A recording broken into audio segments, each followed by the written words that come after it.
What's going on, guys? One love out to everybody. We got UFC 264 Poirier versus McGregor 3 breakdown predictions.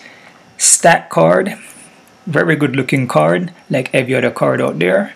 We always come with love, guys, regardless of what the card look like. Show these fighters, show these guys on the card love because they put their health on the line, man. That's basically it. No hate. You show good vibes, show good energy. That energy and vibe will come back to you. Alright. Also, guys, check out my Patreon account down below. Sign up for my Patreon account because I will have a lot of prop bets in there. Also, I have the weigh-ins and face-off bets in there too, and a bunch of combination plays. I will do my best to break down this card like I always do. You know, anything is possible, nothing guaranteed. So anything can happen in this game. They say it's a game, but it's a dangerous game because you're putting your health on the line. Alright, your health is your wealth. Always remember that, okay? We're going to jump into this, guys. First fight here. We got Akhmedov versus Yozong Hu. Reading from my notes here, guys. Allen here, you know, he seems to not have a good fight IQ, right? His fight there against, what's that dude name? The white Mike Tyson or something like, oh, against John Phillips. You know, he just went straight forward and just started to brawl with his chin high in the air. And Phillips is known as a heavy striker, man. And Phillips also has the more experience and the more knockout. So it wasn't a smart game plan. So Allen here, in my opinion, doesn't have the best fight IQ. So be careful with this fight. And this is a fight that I would actually, you know, fade out, just to be honest with you. Let me see here. He can get taken down, and when he gets taken down, he kind of just lays on his back. Don't really scramble back to the foot, right? He throws heavy though, and I believe majority of his punches are his knockouts, or majority of his wins, I should say, are by KO TKO. I don't believe he has any submissions. I could be wrong about that. Let's take a quick look here. He's 8-2, so I mean, you know. Yep, 8 by KO. So actually all his wins are by KO. And his one loss there against Phillips, right? So this is a guy that looks to take your head off. He's going to have the 2-inch of reach on him. And he hasn't fought since 2019. So, I mean, this guy is looking to knock you out. I mean, it's obvious. All his wins are by KO, TKO. I see him get some takedowns. But if you take him down and put him on his back, he doesn't really do much, and he kind of sits there on his back. He kind of lay on his back for the entire round. Okay, his opponent here, Hu. He's gonna have the 4-inch of height on him, and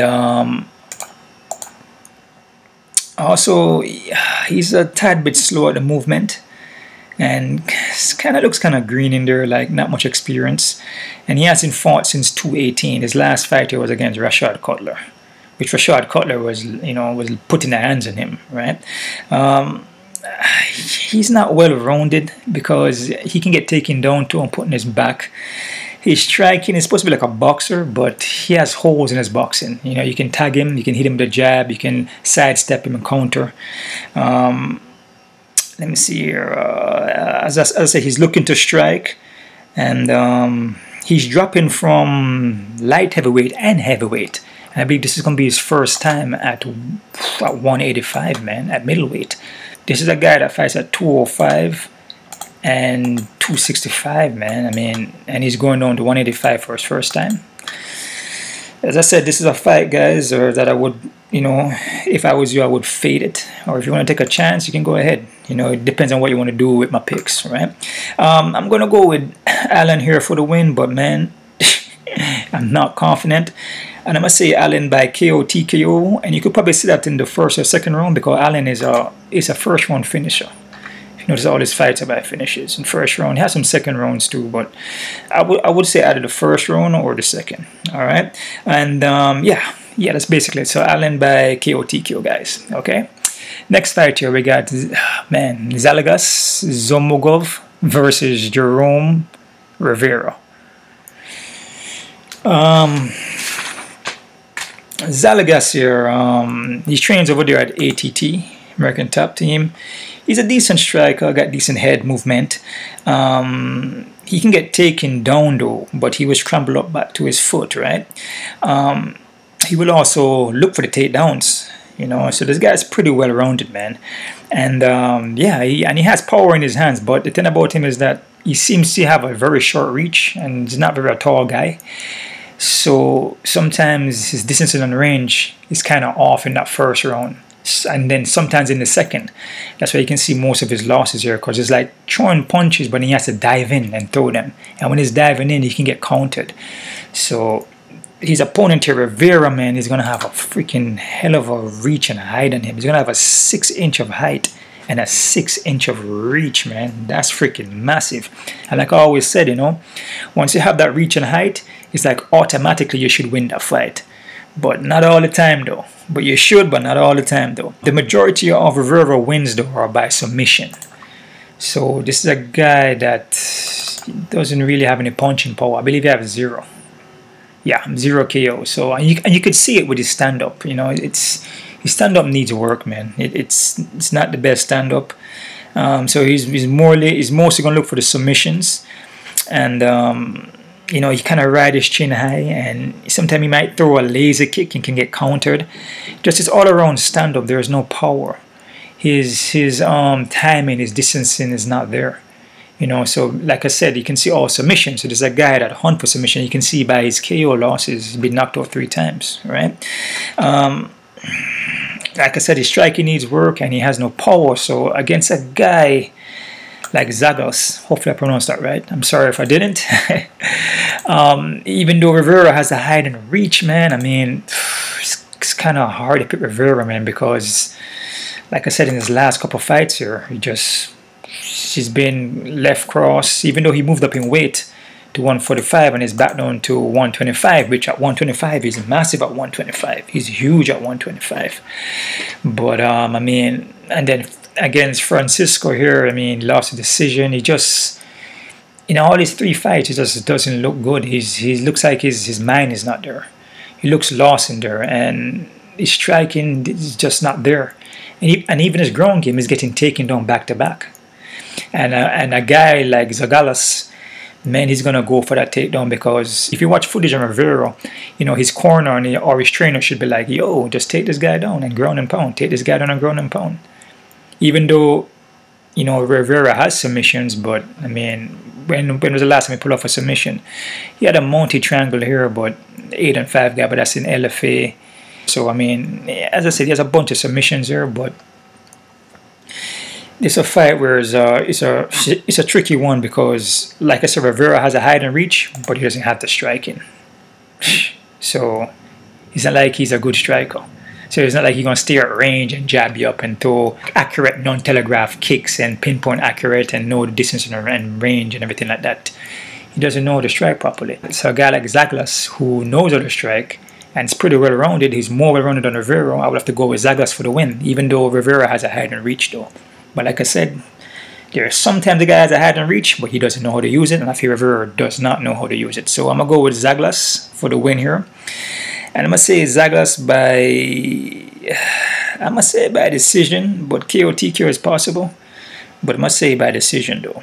Alright? And I'm not confident, because like I said, Rivera does have the height and reach, but he doesn't know how to use it, but he has a submission game though.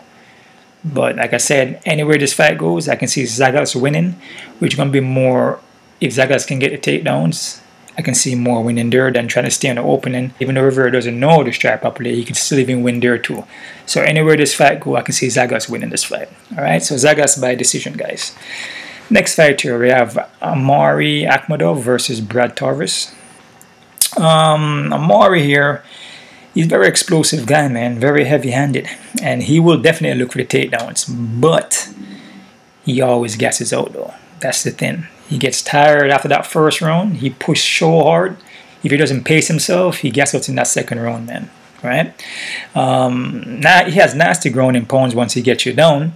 His opponent here, Brad Tavares though. Brad Tavares is a pretty well-rounded guy. He conserves his energy. His cardio is pretty decent, and he will defend the takedowns. In his last fight here against Antonio Carlos Jr., his takedown defense was pretty impressive, man. And his striking is, in my opinion, is better than Akhmedov striking. So he should win this fight, you know, because the fight going to be standing up and Omari going to be struggling to get takedowns. And the more Omari push to get those takedowns, the more gas he's going to get. The only way I see Omari Akhmedov winning this fight if he land one of those crazy overhands and catch Brad Tavares. It's possible. If he catches him with a punch, possibly could knock him out. I think Brad Tavares has been knocked out maybe, I want to say 2 times, 3 times. So there is a puncher's chance from Akhmedov here. I don't think Akhmedov has been knocked out too. I think maybe once, 2 times, and he's been submitted. But I think that just the gas tank of Brad Tavares and the striking from Brad Tavares and his defense for those takedowns, I would say Brad Tavares should be able to win this fight, guys. So I'm going to go with Brad Tavares with the better gas tank and the better all-around game. So I'm going to go with Brad Tavares by decision, guys. And I'm not confident in this one because, again, it's a puncher's chance here, man. But like I said, I like Brad Tavares. So Brad Tavares by decision, all right? Next fighter, we got Jennifer Maia versus Jessica Ai. Maia, in my opinion, is the more well-rounded fighter here. BJJ black belt. She can get taken down though, but she was scrambled up back to her foot, right? If you saw the Chichenko fight with her and Chichenko, man, she gave Chichenko a good run there. I believe it was in the 2nd round. She took down Chichenko and kind of controlled her on the ground. I mean, we hardly see that. She gave Chichenko a little run there, but yeah, of course, Chichenko came back in 3rd, 4th, and 5th and pulled off the win, right? Let me see here. Maia here will gas out though as the fight go along, but it's only a 3-round fight, and she went all 5 rounds. So, but she can gas out. So be careful of this fight here. I'll be, you know, if you, I mean, you could possibly fade this fight too, because this is a very risky one. Because we see Jessica Ai usually pull off split decisions a lot. Right, so be careful with this one, man. Jessica Ai here has a wrestling base.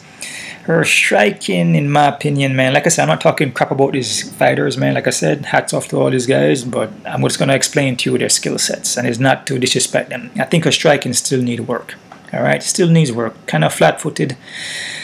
You know, she kind of lay in front of you, but she would throw her overhand, but then when she put the technique out there, she don't pull it back quick enough. So she kind of leaving the technique out there, and she can get countered, right? And then she don't move her feet, and her chin is kind of high up. But she has the heart though, and she will push forward and push for takedowns. She's gonna have the better gas tank here, and she's the more experienced, and she's gonna have the mental toughness. But like I said, you can be as tough as you want, but if your tools are not firing, you're just gonna take a lot of damage. So she does take a lot of damage in her fights. But this is a fight where I'll be very, very careful, because we see Jessica Ai, you know, she be losing fights back to back, and then all of a sudden she start winning again, and then she go to a split decision. So this is a fight where I would fade, or, you know, if you want to go, I guess, for Jessica Ai, you can go for her, but I'm going to go with Maia for the win here. And I'm going to say Maia by decision, guys. All right. Next fighter, we got Dricus versus Trevin Giles. Dricus here has a kickboxing base in him. A couple of kickboxing matches in K1, I believe. His striking is it's unorthodox. Switch his stance, throw kicks from different angles, use a punch to set up the kicks. Very heavy-handed. But sometimes he does ride his chin high, and sometimes he will rush forward with punches and his chin is up, meaning that he can get countered. So that's something to look at. And against Giles, he has to be careful with that, because Giles will counter him. Right? That's probably the only hole I've seen, you know, in this game right there. He's gonna have a 2-inch of reach though. And like I said, he seems to be a very well-rounded guy. Like, he would take you down to the ground, pull off guillotines. I believe he has a couple by submissions.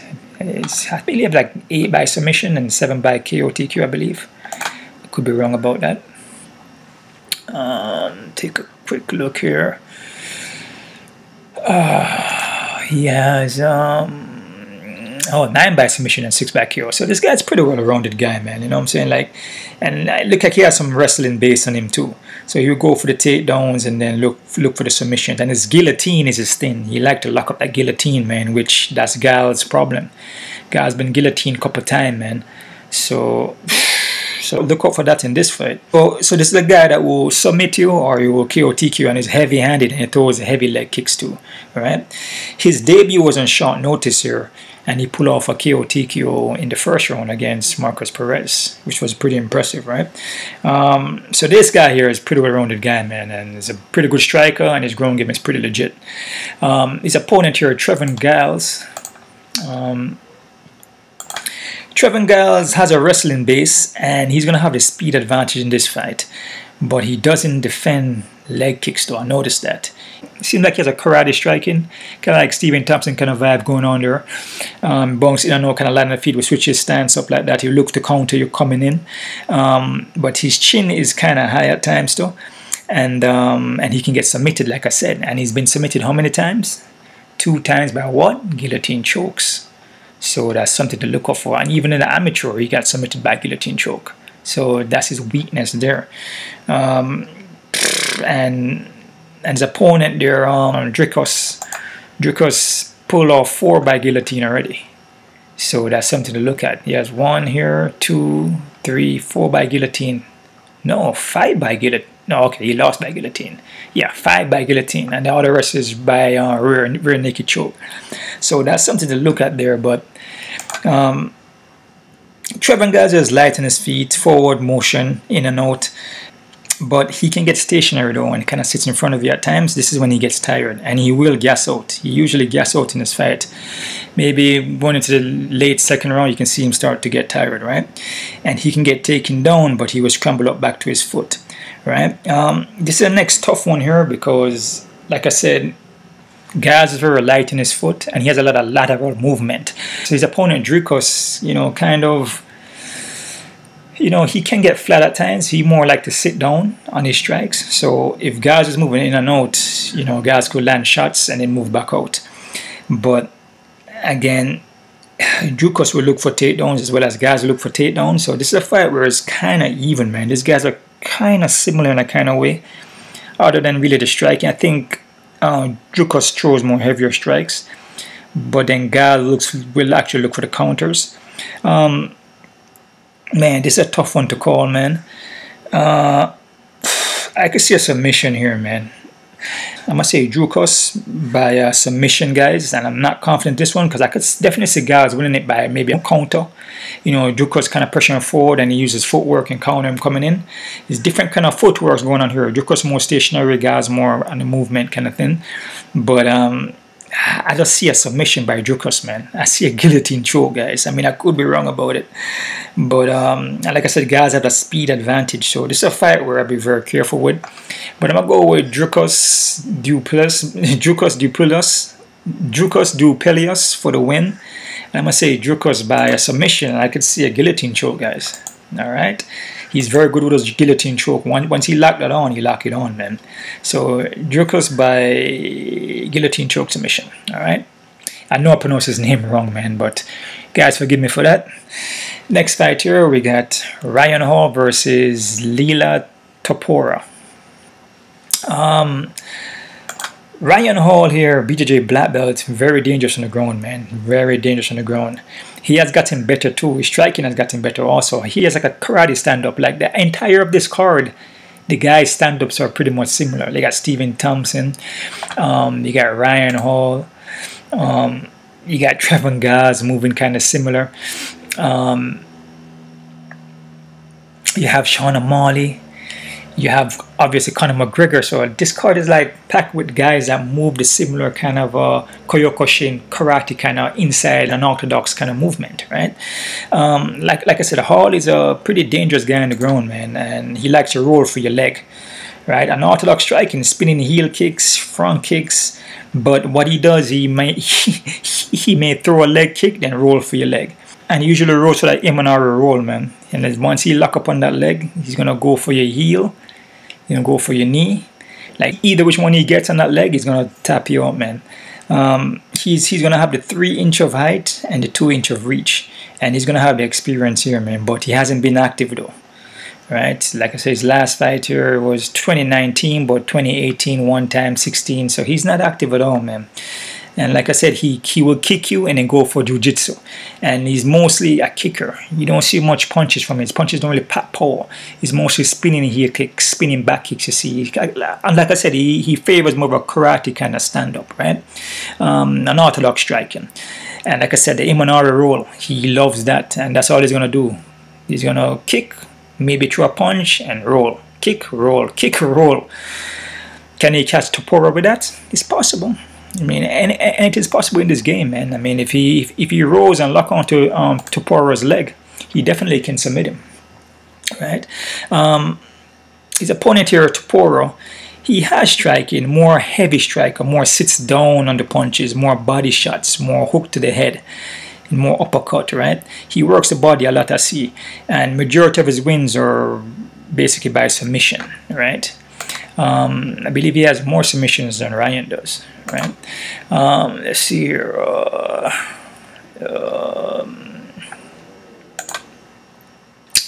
Believe he has 7 by submission, and Ryan has, I believe, 3 or 2. It could be, I think it's like 3.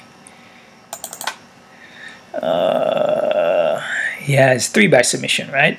So basically the knockout is pretty much even, but he throws heavier though.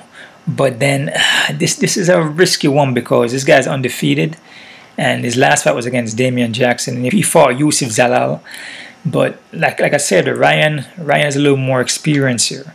But man, this is the next tough one because Ryan could just roll for a leg, man, and that's it. He could just roll and then get the knee or get your heel hook, pull off a knee bar. But the only thing I'm looking at this fight is that with Topuria, it seems Topuria may be a little more well-rounded because he can implement his punches. His punch is a little more solid, and he can throw kicks. With a Hall, he likes to throw a kick and then fall to the ground, right? And then look for jits, right? But in this fight, I feel like, you know, that Topuria knows about the jiu-jitsu. I mean, that doesn't mean he can't get submitted, but he has knowledge about it. So he may be a little more well-rounded on the power side of the punching, and then be able to defend against the takedowns and defend against the submissions. And he goes for takedowns himself because he's more on a wrestler kind of vibe. His wrestling is more his base, right? But he implements his striking.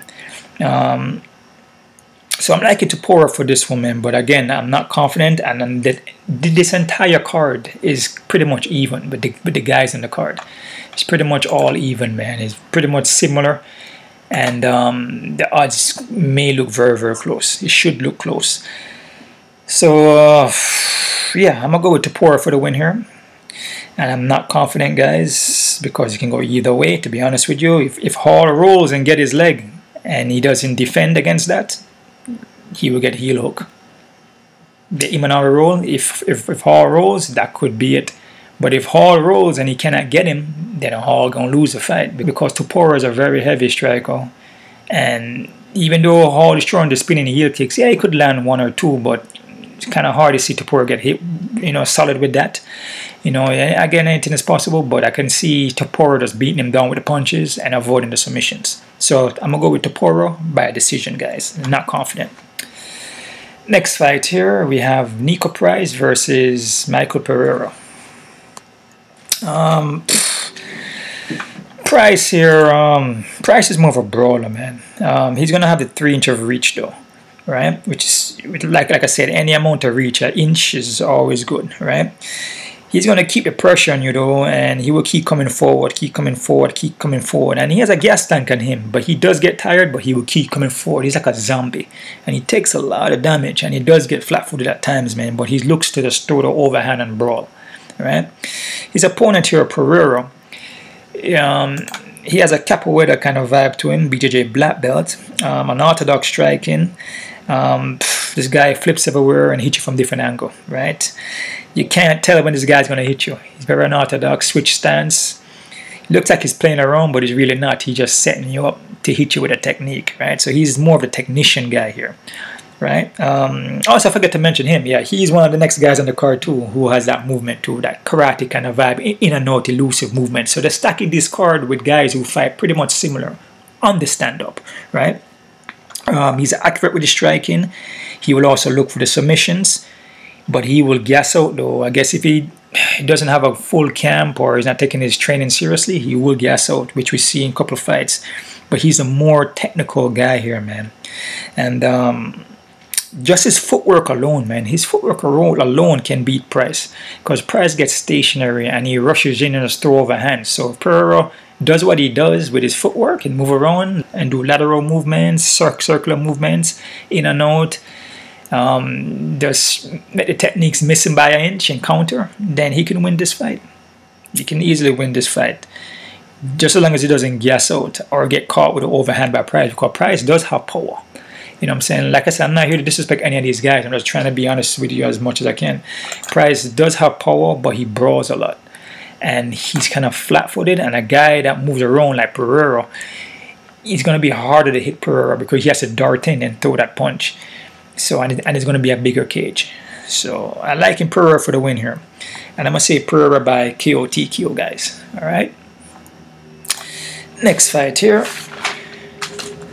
We have Max Griffin versus Carlos Condit. Yeah, this is the next tough one here, guys. Max Griffin, he's pretty well-rounded, man. And actually, he's been getting better, man. You know, he hasn't been taking so much hits like he used to. You know, he's kind of tightened up on his boxing a little bit. He's going for takedowns. He's actually a durable fighter, too. You know, like I said, in his earlier fights, he takes a lot of hits. Now he's kind of working on not taking too many hits. He will go for the takedowns. At this point, though, I feel that Griffin supposed to can beat Carlos Condit. He's supposed to can. Let me see here. Yeah, like I said, he's smart. He's fighting a lot smarter now. So if you know with Carlos Condit, he can get taken down. Or the new Carlos Condit, no. You know, he be getting taken down a lot. So if Griffin can work that kind of game plan, work the takedowns without gassing out, which he does gas out, but then he recover, right? If he can work the takedowns, work some ground and pound, he can pull off a decision here, man. Because Carlos Condit hasn't been the same, right? I mean, he's well-rounded, but he hasn't been the same. And we can see, you know, he's been in a couple losses here. Then he came back, fought Colt McGee, fought Matt Brown, but, you know, that fight was very, very, very close. I mean, Matt Brown could have won that fight. I mean, you know, just be honest, right? But like I said, Carlos Condit hasn't been the same, and he can get taken down, and when he gets taken down, he usually flattens his back, man. He does scramble up at times, which I saw in the Matt Brown fight, but still, it wasn't a unanimous decision fight. It was a very close fight, right? Fight there by Matt Brown, man. So for this fight here, man, I'm gonna go for Griffin, but this could be a robbery, which Griffin been robbed a lot of times. Don't be surprised if you see Condit win by a split decision. So I'll be very, very, very careful, because this could be one where Condit win the fight by split. I'm going to go Griffin for decision, but like I said, sign up to my Patreon account, because I will switch up plays over there. I will have prop plays. I will have the face-off. I will have a combination play of my entire card, but different plays in it. So sign up to my Patreon account. Because, like I said, I'm liking Max Griffin because of just how Max Griffin been looking now. You know, he changed up his game a little bit, his boxing a little better. He's going for the takedowns. You know what I'm saying? He's showing a smarter IQ. With Carlos Condit, he's kind of, it's not the same. You know, he can get taken down. He kind of does the same thing in every single fight. It's just that the guys that he's fighting, or his last two fights, you know, Court McGee, you know, he's kind of on a decline. Matt Brown is definitely on a decline. I mean, you know, it is what it is, you know, just be honest, right? So be careful, because this could be a robbery. But I'm going to go with Max Griffin for the win here, all right? Sean O'Malley versus Kris Moutinho. O'Malley, an orthodox striking here. I believe he was supposed to be fighting Lewis Smoker, right? But they picked this guy out of somewhere, Kris from a different organization, just threw him in there. I mean, I don't know, man. I mean, I guess Sean O'Malley should be able to win this fight. I mean, he has a striking. Like I said, all these guys in there have pretty much kind kind of similar striking on the entire card. The more unorthodox kind of karate-based kind of stance. So they pack the cards with these guys on there, which is pretty cool, right?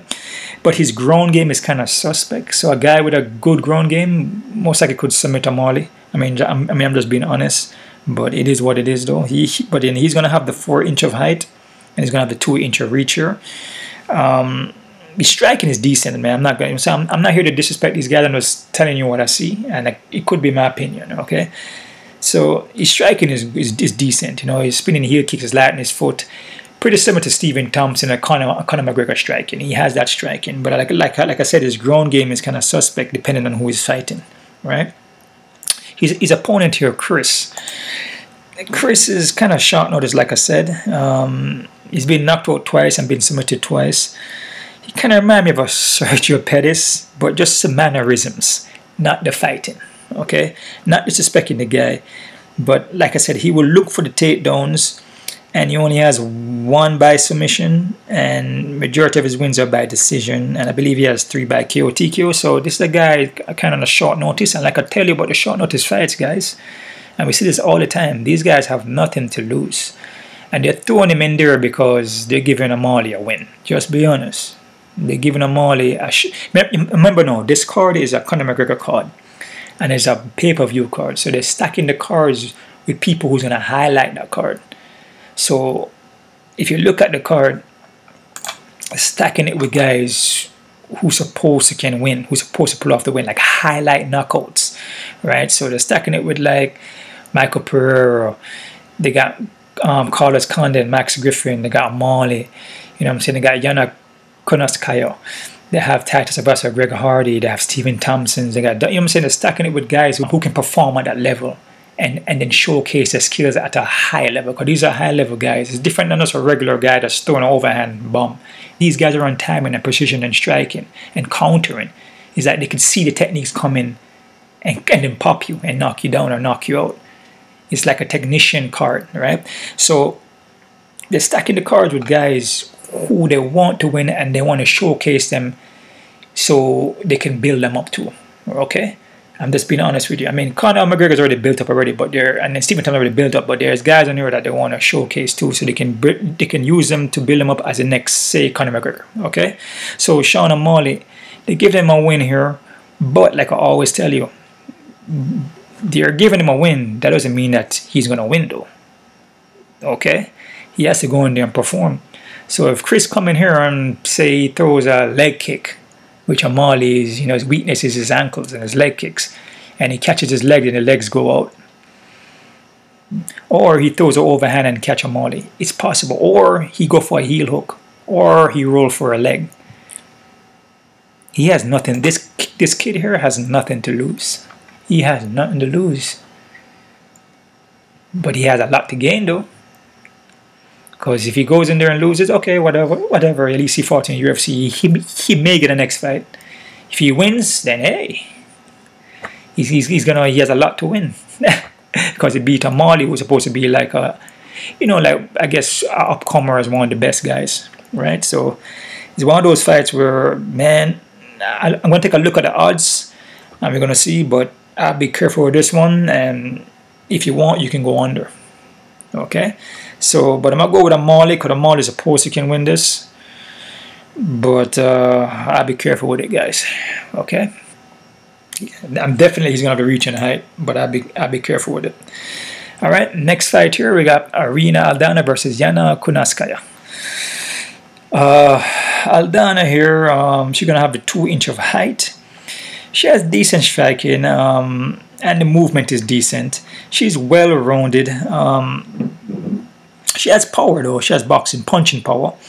But when I watch footages, that's why footages are always good to watch. Always good to watch the fights, man, of all the people that you're breaking down and predicting. Very, very important, because you can catch a lot of things in them. You can catch why they're matching up this guy with this guy, or that guy with that guy, right? Because there's a reason why they're matching up the fights, right? So when I look at Aldana against Holly Holm, and I look at Yana and Holly Holm, they're pretty much kind of similar in a kind of way. You know, they kind of have that clinch strength where they tie up against the cage and hold you, and they'll win the fights off a muscle in you. right? Yana has that next thing again. She has that stand-up, that elusive kind of a karate taekwondo kind of style, right? So if you look at Aldana against Holly Holm, she didn't do too well because she was unable to hit her. You know what I'm saying? She was unable to let her hands go, and when she let her hands go, she would get taken down or she'd get tied up against the cage. And Holly Holm was muscling her. Against Yana, Yana's going to do the same thing. Yana has that muscle, that strength, that natural strength, and she's going to look for takedowns. Her striking is not at the level of Aldana, especially the boxing. Maybe the kicking is better than Aldana kicks, but the boxing is not on the level of Aldana. I think Aldana has better boxing, but again, when you're getting tied up and clinched in a hole against the cage and muscled, it's going to be difficult, man. Let me see here. Yeah, so she can get out muscled here against the cage, and this is pretty much going to be a next Holly Holm fight. If she doesn't find a way to keep Yana off of her by using her jab and her footwork, which is going to be backpedaling and lateral movements. But she wasn't able to do that against Holly Holm. I'm not saying Yana and Holly Holm are completely the same, but they share a couple techniques in common, especially the strength advantage and the clinching and the takedowns, and some of the striking, some of the yokigiri side kicks and the mwashigiris, just the movement, right? Yana here, like I said, she's going to be a physically stronger female here. She can get taken down, but she will scramble up back to her foot, and she's strong in the clinch. Like I said, majority of her fights, all she does is tie you up, man, and beat you up in the clinch, man. And she has that strength. Against Caitlin Vera, she did the same thing, which I felt that Caitlin Vera kind of won that fight. But again, when it goes to judges, they can do whatever they want, man. All right? Yana is going to have the heavy strikes here, which mostly on the kicks. And she kind of sits down on it, but she does have that elusive, kind of unorthodox striking, kind of like what Holly Holm has, right? And she's very heavy on top. Once she gets you down, and the ground and pound is heavy. But her main thing is her physical strength. When she tie up against the cage, and we see with Aldana, she can't stop that. She just sits against the cage, right? This fight here, this could be a robbery in a sense. I mean, you could see Aldana maybe pulling off the fight in a split, but it goes to decision, and they give it to Yana. So be very careful. Like I said, they are trying to highlight certain people to win this fight, and they will match them up in a way where they know that Yana is going to win, because from Holly Holm fight and from prior fights, they could see that Aldana doesn't do good when they get tied up in the clinch and the physical strength against the cage and the muscling and the taking down. So I'm gonna go with Yana for the win here. I must say Yana by decision, but this is a fight where I'm not confident in, guys, because I could see Aldana using the boxing and the movement, but then I can see Yana walking her down. Just tie her up against the cage and hold her in the clinch and beat her up and probably take her down. All right. So yeah, so Yana by decision. Next fight here, we got Tuivasa versus Greg Hardy. Tuivasa, a heavy-handed guy. He's pretty quick for a heavyweight guy. He can get taken down, though. When he gets taken down, doesn't look too good. Kind of lay flat on his back, but I think he's been working on that, though. He throws heavy calf kicks, though. And I noticed that, and he's quick with the kicks, right? Especially, like I said, the calf kicks. I feel like Ty has better flow, though. He has a better flow with his boxing. You know, he's more dig to the body, more hook shots. I think Greg Hardy more... He would throw pop shots and maybe look for that straight down the pocket, but he doesn't flow with it, right? And that could be because of the experience. I feel Ty's been doing this maybe a little longer. I mean, I would say. Yeah, I could tell by his boxing, you know. I mean, remember, Greg is coming from a football background, right? He's been doing this from 2012, you know. Greg Hardy is more of a football player, which just kind of picked up MMA in 2017. So, you know, Ty been doing this for a little longer, right? Experience. With Greg Hardy here, he's going to have the 3-inch of height and the 5-inch of reach, which is massive. But Greg Hardy has a problem with cardio, which they say he has asthma. That is why he has an inhaler. So, I mean, again, anybody can win this fight. Both big heavyweight guys take one punch, man. Regardless if you have asthma or not, if he come in first round and he can land that punch, anyone can win the fight. But as the longer the fight goes, it's going to favor Tai. Tai does gas out too, but Greg Hardy gasses out worse than Tai does. And if it goes into the second, Greg Hardy will start gassing out, right? He's a very athletic guy though, and the first one is very athletic, he's very quick, moves quickly, but he gasses out though. And that's basically it. I mean, he would have to come in there in the first round, which he can because most of his wins in the first round. You know, even his amateur fights, a lot of his amateur fights are all in the first round. But Tai is a little more experienced, you know. I mean, again, anything is possible, but because of the cardio, and then just the flow of Tai punches, you know, and then also the calf kicks. You know, Greg Hardy don't really check the kicks too well. So I have to go with Tai for the win here. But again, these are heavyweight guys, man. So you can't be confident in this. Like I said, I'm not here to talk bad about any of these guys. I'm just breaking down the fights from how I see the footages, from watching interviews. That's how I come up with all my information. So I'm not taking away anything from these guys. Anything is possible. But I like Tai by KOTKO, guys. All right. We got Gilbert Burns versus Stephen Thompson. Man, co-main event here. Burns is pretty well-rounded guy, man. And he's really a 155er that moved up to 170. So that's something to look at, man. He will look for takedowns and definitely look for the submission. BJJ black belt.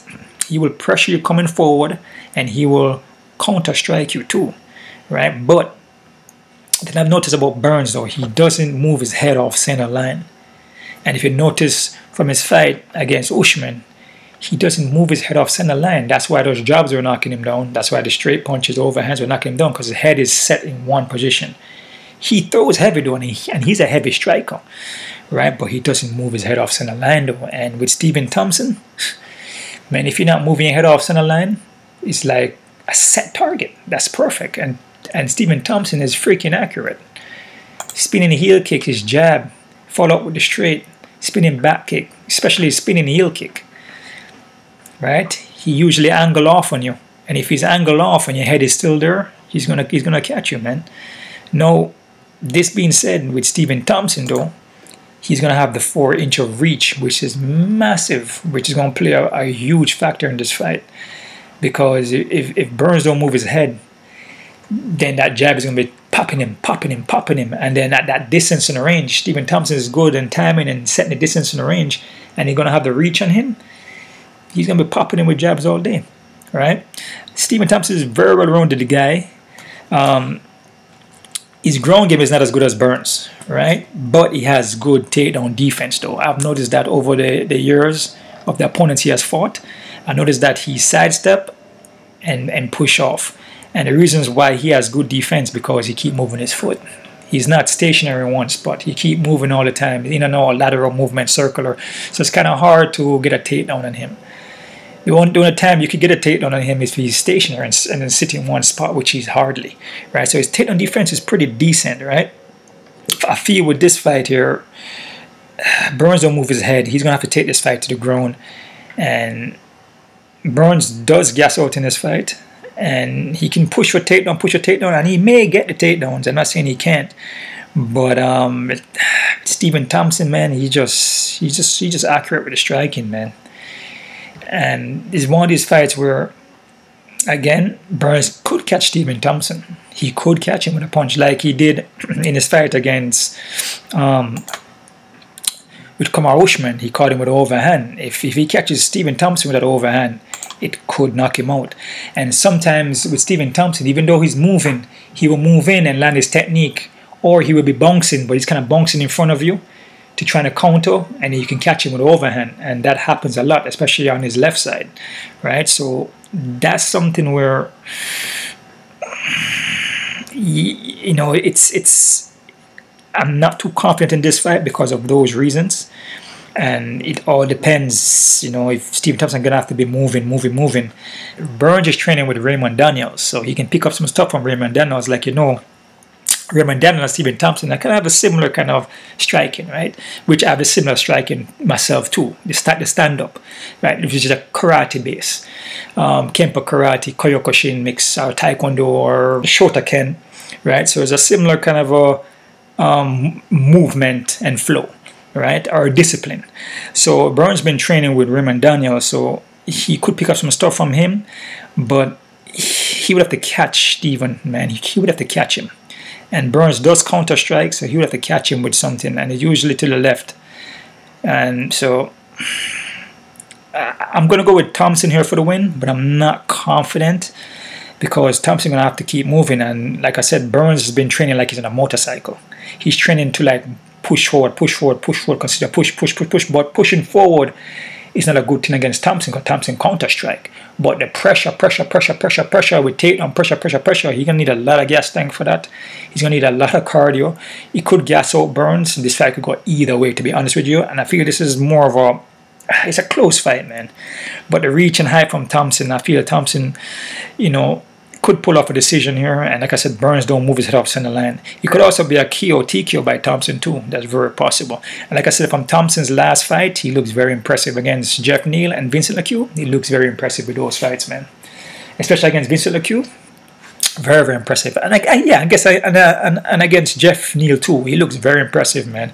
Just his timing, the precision of striking. It's like he's reading you in there, and he knows where you're going to go before you go there, and he's angling on you and then hitting you and striking with you. But Stephen Thompson is quick, but Burns is also quick. And I feel Burns might be a tad quicker. Just the precision of the striking is going to play a factor here. But then the takedowns are there too. But I'm going to go with Thompson, and I'm going to say Stephen Thompson by decision, guys. All right? I'm not confident. We got the main fight on the card. We got Dustin Poirier versus Conor McGregor, part 3. Dustin Poirier, boxing kind of vibe there. He got decent hands, busy in jiu-jitsu. I believe he's a black belt now. We'll look for the submissions. We'll also look for the knockout, and he has been getting better in his career, right? We saw from the second fight, he won the fight. I believe that was the second round knockout, right? Yep, but Conor McGregor beat him way back there. Way back in 2014, and it was a first round knockout. From watching Embedded and everything like that, because I try to keep up with all those things too, because it's good to watch Embedded and watch all of the interviews and stuff. So you can get a better insight about how these guys are training, right? With Conor McGregor, I mean, he has a striking base on him, but he doesn't have any ground game. And even though he may train the ground now, he can still get taken down, right? I feel with Conor McGregor, man, I mean, like I said, he did what he had to do in the sport and everything like that. And, you know what I'm saying, he still looked good in that first round with Dustin Poirier. But you can notice in the second round, he started to get tired. He's starting to get tired. And even the first one, he got taken down. So he has a tendency of gassing out. It's a 5-round fight, man. You see it all the time with Khabib. If he's not able to take you out in the first or second round, he doesn't do well, right? Dustin Poirier will pace himself and can take this fight into 5 rounds if he want to.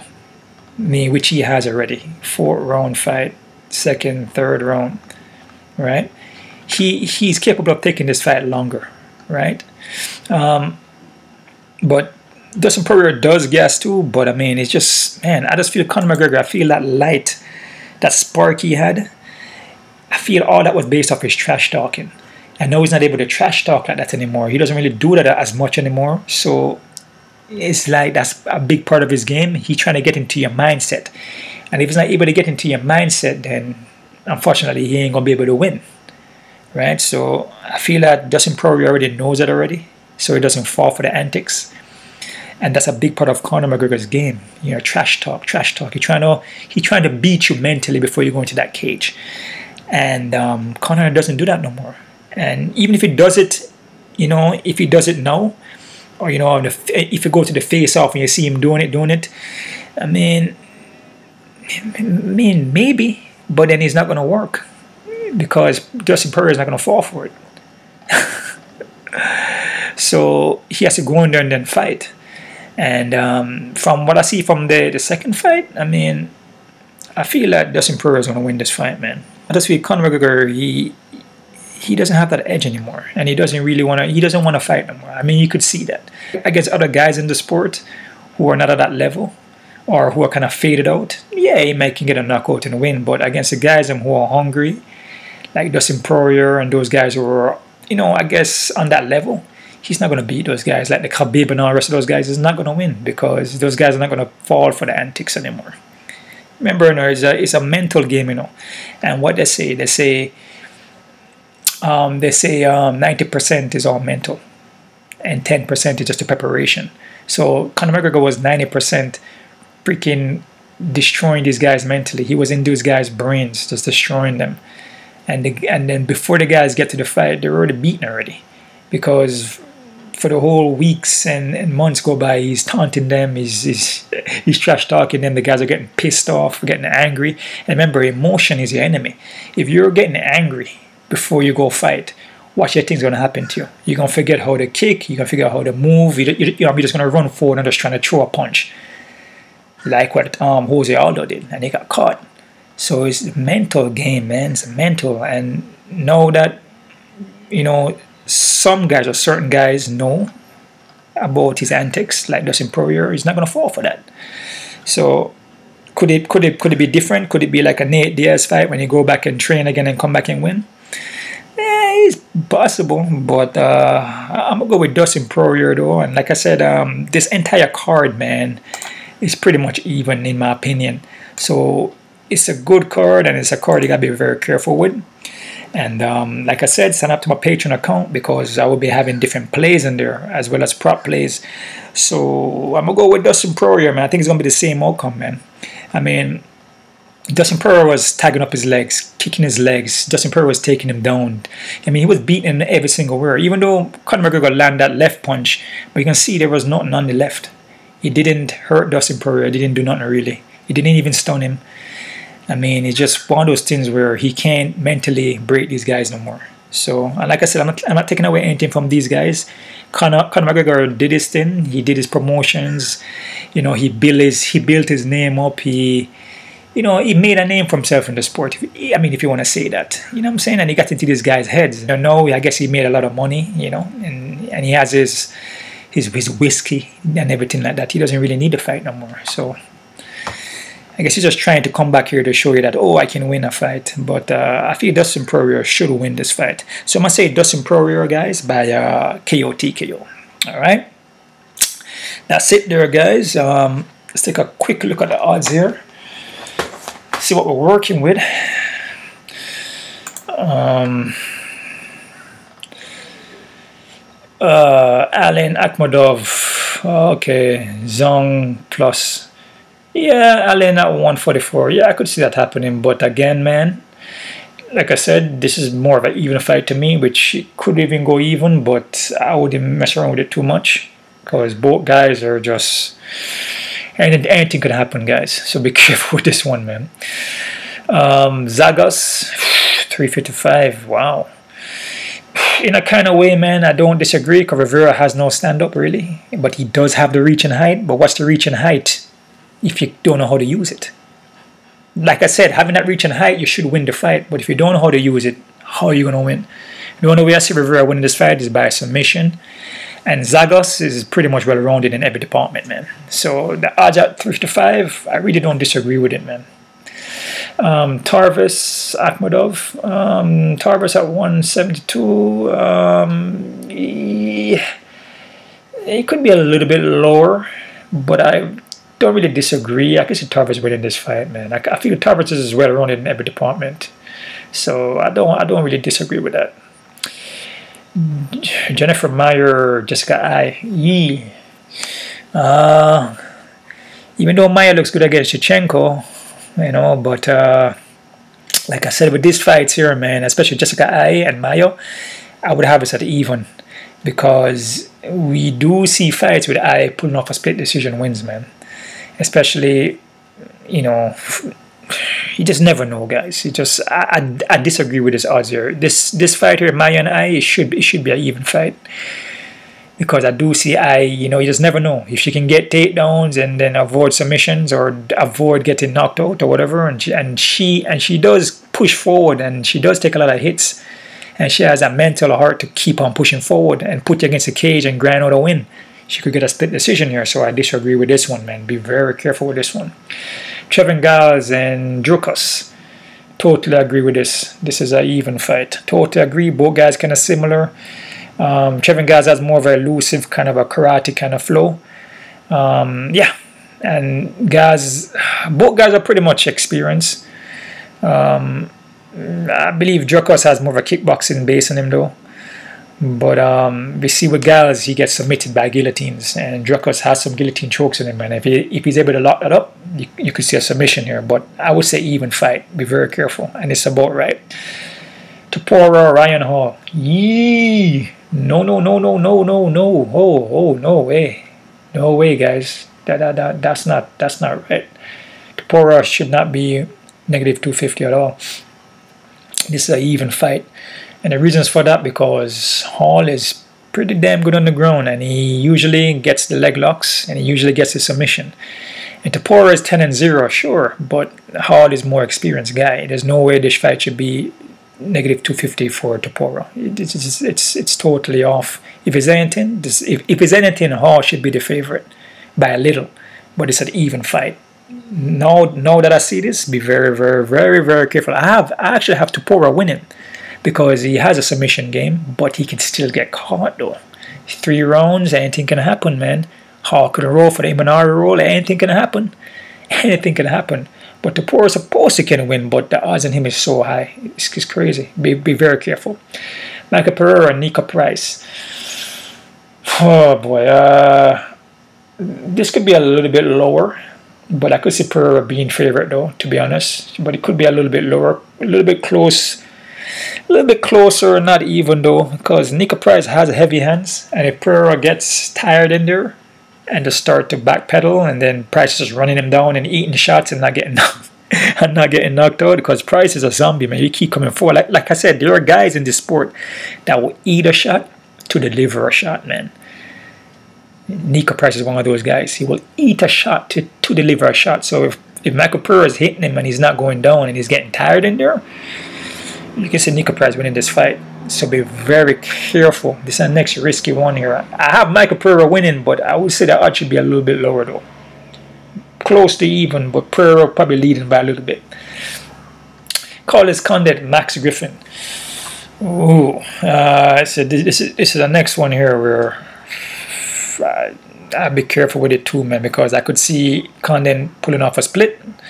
I can see Max Griffin getting robbed in this one. I'll be careful with this one too, even though Max Griffin been looking better. But I would say this is more of an even fight here. I disagree with Max Griffin being a negative 188 or negative 200. Yeah, I totally disagree with this one, because it's just one of those things where, I mean, Max Griffin does gas out and Condit does gas out too, and Condit doesn't really look as good as he used to look. But Griffin can get the takedowns, but Max Griffin gasses out close in the second round. You just never know. You know what I'm saying? I don't really agree with this odds, guys. I think it should be a little bit closer. So be careful with this one too. Yikes! Sean O'Malley negative 900. Oh my, negative 1,000. Yay! Oh man. I said dog or pass, man. I mean, to be honest with you, I mean, we've seen this a lot of times. We know not much about Kris. I mean, I've seen Kris in 1 or 2 fights, he get knocked out. But like I said, when you have nothing to lose, you get an opportunity to come in here and fight a guy with, I guess, a so-called name like Sean O'Malley. You ain't got nothing to lose. So, I mean, O'Malley, you see his legs can get kicked out. And you notice with his ground game, it's kind of suspect. Kris can get takedowns. Kris has submissions. And Kris can kick the legs. So, I mean, I would dog or pass. So, I'll be very careful putting O'Malley in any parlays, guys, or whatever you're doing. Okay. Yana and Irene. Yeah, that's about right. Pretty much, yeah, even fight. Yeah, I have Yana as underdog, but on some sites. But it's kind of close. It's even.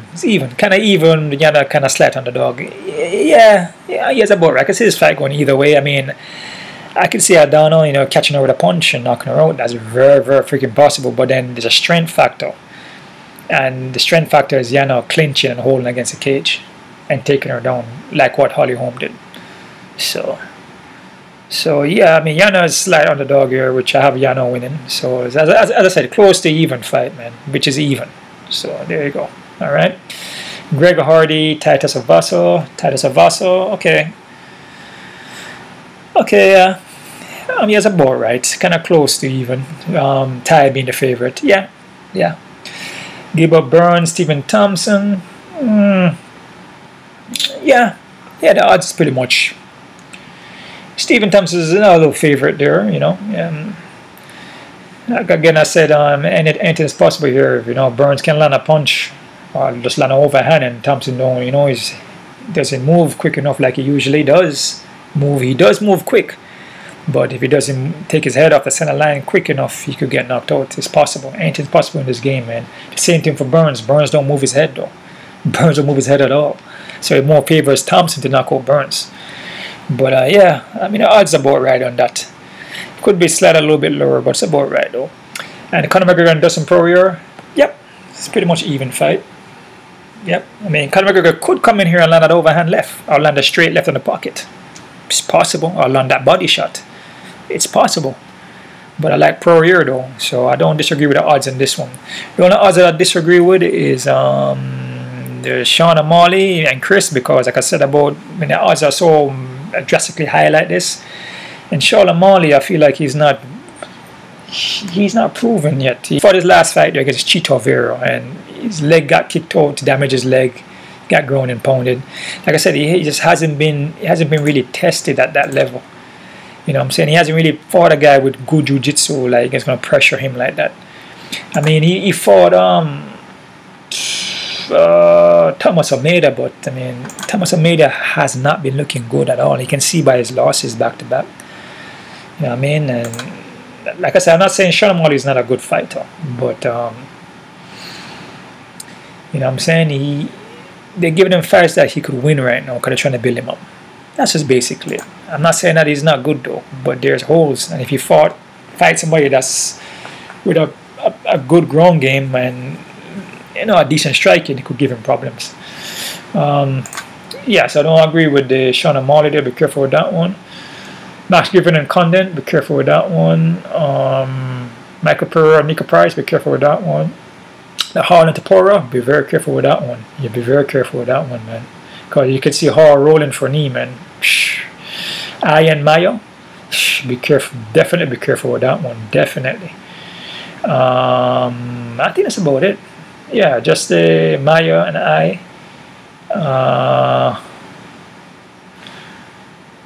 Topuria.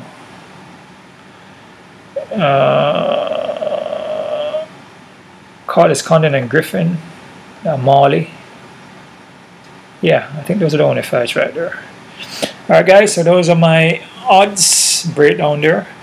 And you gotta check out my Patreon account. I'll be dropping other plays on there, prop plays, combination plays, face-off plays.